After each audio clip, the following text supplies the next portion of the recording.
E aí, pessoal, beleza? Galera, continuando a análise do princípio da legalidade. Artigo 1º do Código Penal. Como eu disse para vocês, é princípio da legalidade, princípio esse que inaugura o Código Penal. Artigo 1º, com redação idêntica ao artigo 5º, inciso 39 da Constituição. Pessoal, o que esses dispositivos falam mesmo? Que a gente já estudou? Não há crime sem lei anterior que o defina. Não há pena sem prévia cominação legal. Então, você lembra disso? Artigo 5º, 39 da Constituição, cláusula pétrea. Artigo 1º do Código Penal. Não há crime sem lei anterior que o defina, nem pena sem prévia cominação legal. A professor, então, em outras palavras, para ter crime e para ter pena, tem que ter lei.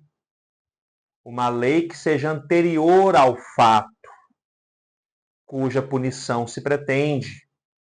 É isso mesmo, nós já vimos. E aí eu começo esse bloco te fazendo uma pergunta. Será que esse dispositivo que trata da legalidade, ou melhor, esses dispositivos, merecem uma interpretação ampliativa? E aí, pessoal? Será que eles merecem uma interpretação ampliativa? É a pergunta que eu faço a você. Esses dispositivos merecem ser interpretados de uma maneira mais ampla? Porque, repara, é dito, não há crime sem lei anterior que o defina. Eu destaquei a palavra crime. Não há pena sem prévia cominação legal. Eu destaquei a palavra pena. Será que a gente deve interpretar ampliativamente aqui? Onde se lê crime, ler algo a mais? Onde se lê pena, ler algo a mais? Pessoal, sim, anota isso. Esse é o detalhe. Esse dispositivo merece sim uma interpretação ampliativa. Porque veja, onde se lê crime, eu também devo ler contravenção penal. Não se esqueça que nós temos um gênero chamado infração penal, que abarca crime e contravenção. Onde eu leio pena, eu também tenho que abranger medida de segurança. Não se esqueça que nós temos um gênero sanção penal, que abarca pena e medida de segurança. Então, peraí, professor. Então, você quer me dizer que esse dispositivo abrange contravenção penal e medida de segurança? Sim, sim. É assim que você deve ler a partir de agora.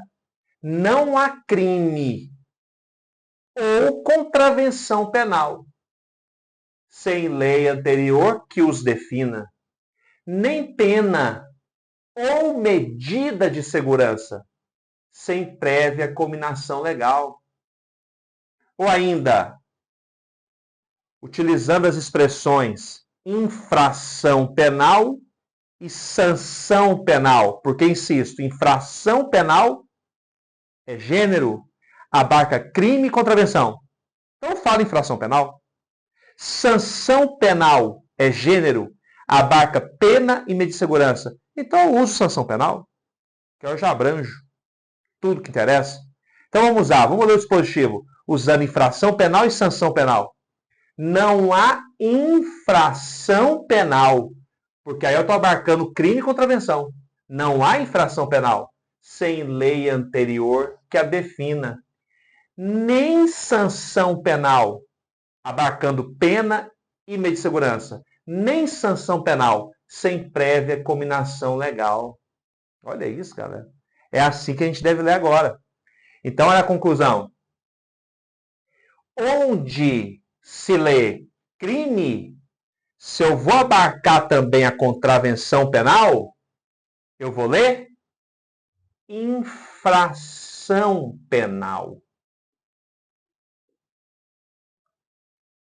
Onde se lê pena, como eu quero abarcar também as medidas de segurança, eu vou ler sanção penal. Olha isso, pessoal. É isso mesmo. Trocando em miúdos.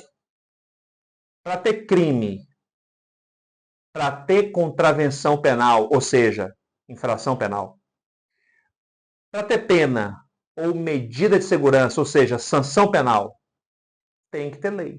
Pronto, é isso. Uma lei prévia, anterior ao fato, cuja punição se pretende. Tudo bem? Essa conclusão a que nós chegamos aqui? Sabia disso, galera? Dessa interpretação ampliativa? Olha que interessante. Você colocar isso na sua prova, você mostrar para o examinador que você sabe dessa ampliação que tem que ser feita aqui. Beleza? Ótimo. Pessoal, com isso, feita essa base desde o bloco anterior até esse comecinho do segundo bloco, a respeito da legalidade, nós podemos avançar. Eu quero, a partir de agora, trabalhar com vocês os desdobramentos do princípio da legalidade. Pessoal, são 6 desdobramentos do princípio da legalidade. Eu quero ver com vocês agora o primeiro. Olha só, aproveitando o que nós acabamos de estudar. Desdobramentos do princípio da legalidade. Olha o primeiro desdobramento, aproveitando o que acabamos de estudar. Primeiro desdobramento. Então, não há infração penal, não é isso? Não há infração penal, nem sanção penal sem lei. Então, para ter infração penal, para ter sanção penal, tem que ter lei, galera. Tem que ter lei. Esse é o primeiro desdobramento. A necessidade de lei,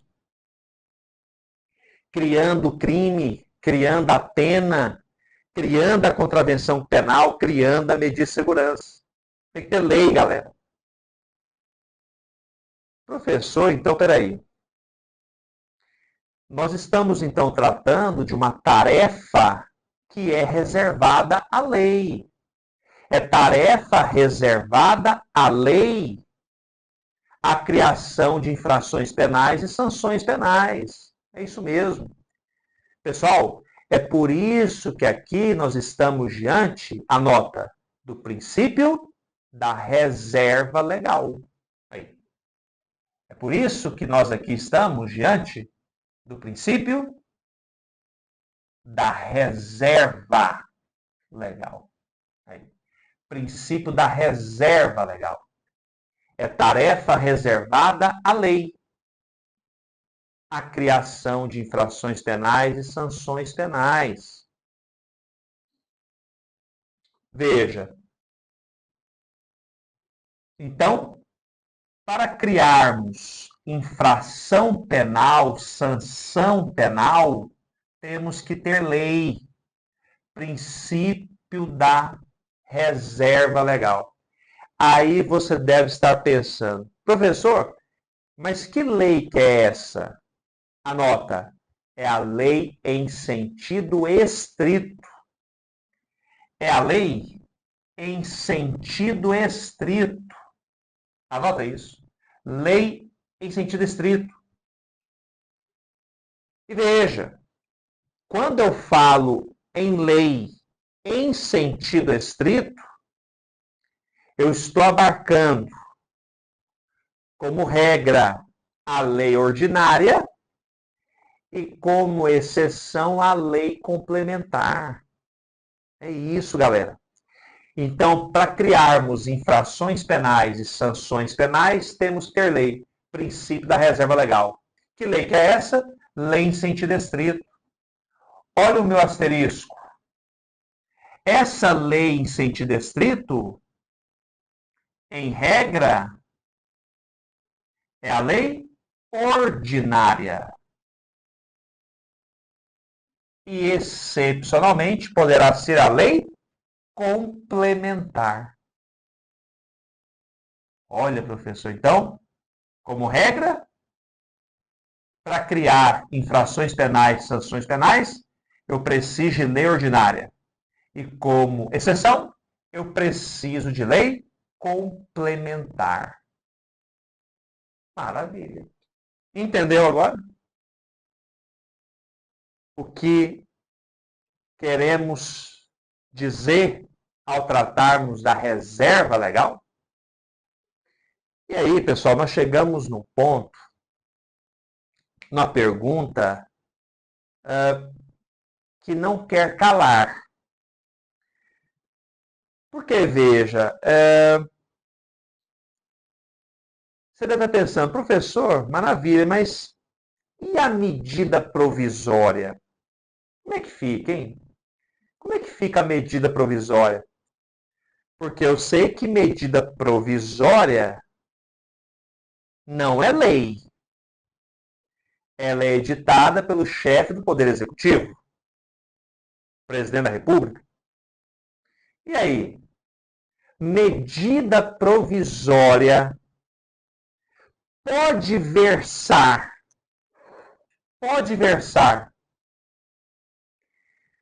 sobre direito penal, galera? E aí? Medida provisória pode versar sobre direito penal? Medida provisória pode criar infração penal, sanção penal, pessoal? Veja, olha aqui comigo. Olha a pergunta que não quer calar. Medida provisória, que não é lei, é editada pelo Poder Executivo, pelo chefe do Executivo, presidente, tem força normativa, mas não é lei. Medida provisória pode versar sobre direito penal? Por exemplo, criando infrações penais, sanções penais? Pessoal, primeira coisa, para a gente responder essa pergunta, abre para mim o artigo 62, parágrafo 1º, inciso 1, letra B, da Constituição. O que fala o artigo 62, parágrafo 1º, inciso 1, letra B da Constituição? Esse dispositivo fala: é vedada a edição de medida provisória sobre matéria relativa a direito penal. É ou não é isso que está escrito aí? Sim. Você abriu a sua Constituição e está conferindo aí. É vedada, é proibida a edição de medida provisória sobre matéria relativa a direito penal. Então, pessoal, lendo esse dispositivo, o artigo 62, parágrafo 1º, 1b da Constituição, parece, então, que medida provisória não combina com direito penal, porque o dispositivo é expresso.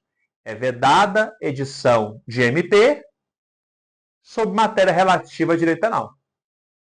A questão, galera, é que nós temos duas correntes interpretando esse dispositivo. Duas correntes. Olha que interessante. A primeira corrente, que inclusive prevalece entre os constitucionalistas, diz o seguinte: olha, realmente, pelo artigo 62 da Constituição, parágrafo 1º, 1b, medida provisória não combina com direito penal.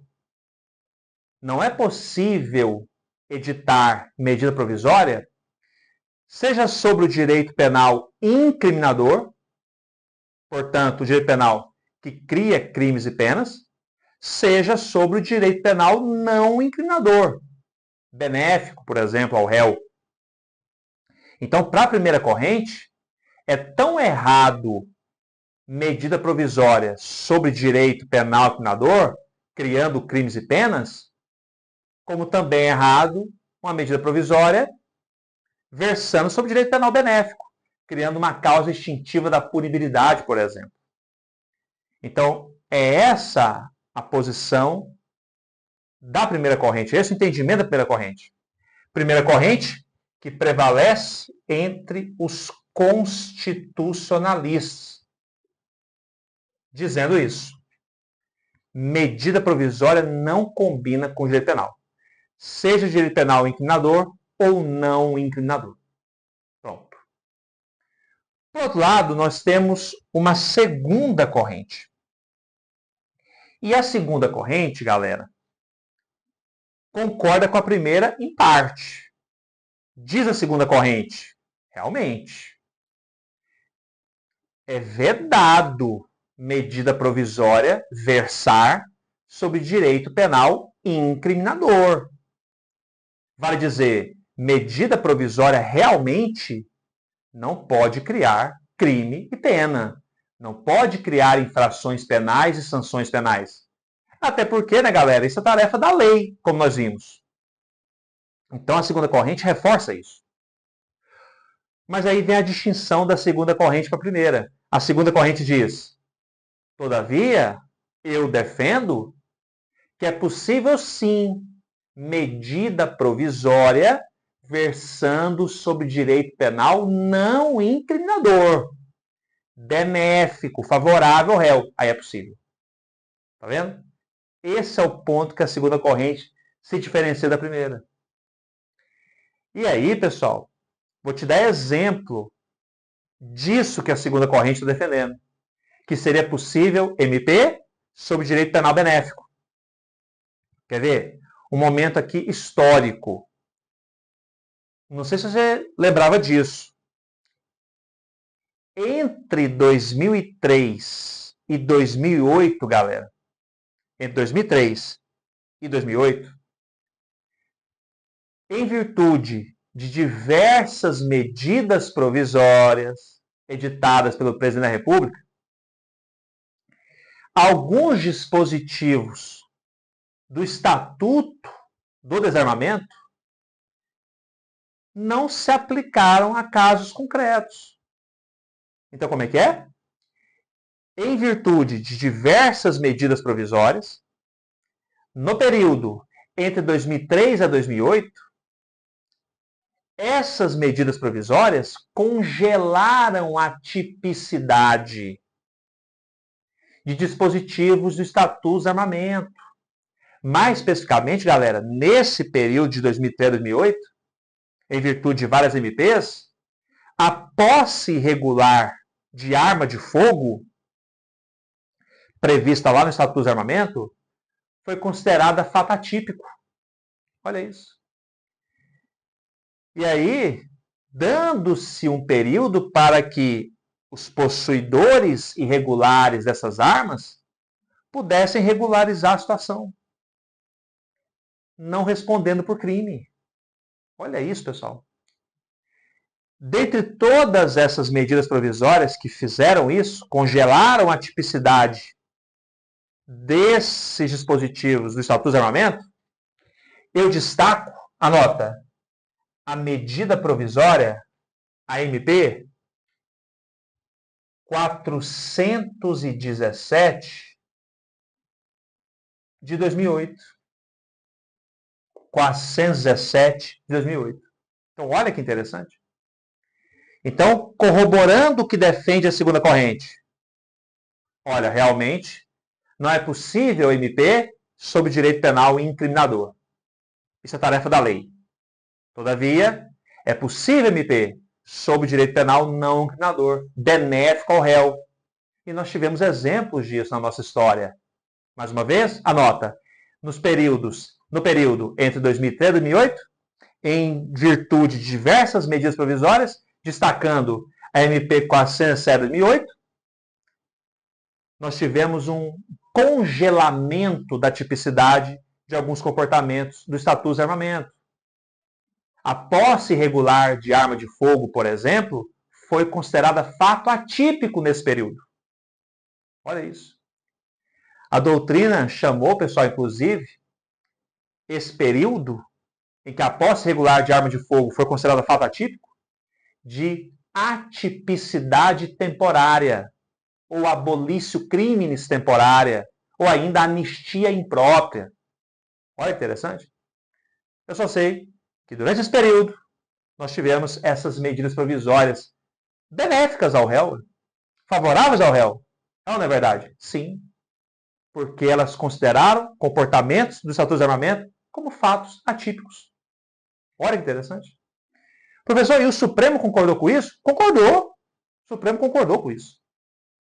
Então, a segunda corrente nos parece a melhor, porque ela defende uma posição que está apoiada aí na história, como demonstrei para você.